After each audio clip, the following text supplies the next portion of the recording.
வாங்க ஒரு இன்ட்ரெஸ்டிங்கான டிராஃபிக் லைட் கணக்க 45 செகண்ட்ல எப்படி சால்வ் பண்றதுன்னு பார்க்கலாம். ஸோ கேள்வி இதுதான். 3 டிராஃபிக் லைட் இருக்கு. ஒன்னு 48 செகண்ட், இன்னொன்னு 72, அடுத்தது 108 செகண்ட்ஸ்க்கு ஒரு தடவை மாறுது. காலையில 8:20க்கு 3 ஒண்ணா மாறிடுச்சு. அப்போ அடுத்த தடவை எப்போ ஒண்ணா மாறும்? இதான் கேள்வி. இந்த மாதிரி பல விஷயங்கள் திரும்பவும் எப்போ ஒண்ணா நடக்கும்னு கேட்டாலே அதுக்கு ஒரு சூப்பர் சிம்பிள் ட்ரிக் இருக்கு. அதுதான் மீச்சீமா, அதாவது எல்சிஎம். ஒண்ணுமே இல்ல, இந்த 3 நம்பருக்கும் எல்சிஎம் கண்டுபிடிச்சிட்டா போதும். அவை எப்போ திரும்பவும் ஒண்ணா மாறும்னு ஈஸியா சொல்லிடலாம். வாங்க எப்படின்னு பார்க்கலாம். ஃபர்ஸ்ட் ஸ்டெப், இந்த 3 நம்பரையும் பிரைம் ஃபேக்டர்ஸா பிரிக்கணும், அதாவது பகா காரணி. இப்ப பாருங்க, 48 2 power 4 into 3ன்னு எழுதலாம்.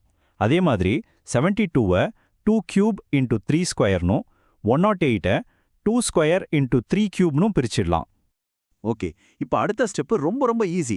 நாம பிரிச்சோம் இல்லையா, அதுல ஒவ்வொரு பிரைம் நம்பரோட ஹையஸ்ட் பவர் எதுவோ அதை மட்டும் எடுத்தா போதும்.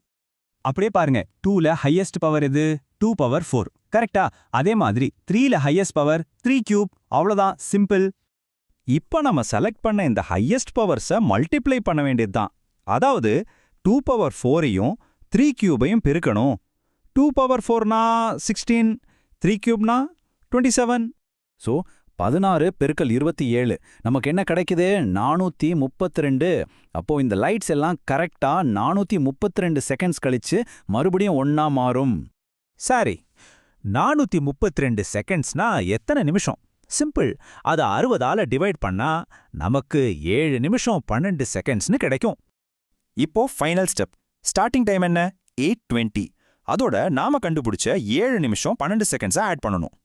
அப்போ 8 மணி 20 நிமிஷம் கூட 7 நிமிஷம் 12 செகண்ட் சேர்த்தா ஆன்சர் 8:27:12. பாத்தீங்களா? கரெக்டா இந்த டைம்ல தான் 3 லைட்டும் மறுபடியும் ஒண்ணா சேஞ்ச் ஆகும். ஸோ ஒண்ணே ஒன்று நல்லா ஞாபகம் வச்சுக்கோங்க. காம்படிட்டிவ் எக்ஸாம்ல பெல் அடிக்கிறது, ரன்னிங் ரேஸ், இல்ல இந்த மாதிரி டிராஃபிக் லைட்டுன்னு எதுவா இருந்தாலும் சரி, எப்போ ஒண்ணா நடக்கும்னு கேட்டாலே உங்க மைண்டுக்கு வர வேண்டியது எல்சிஎம் தான். இது ஒரு லைஃப் சேவர் ஷார்ட்கட்.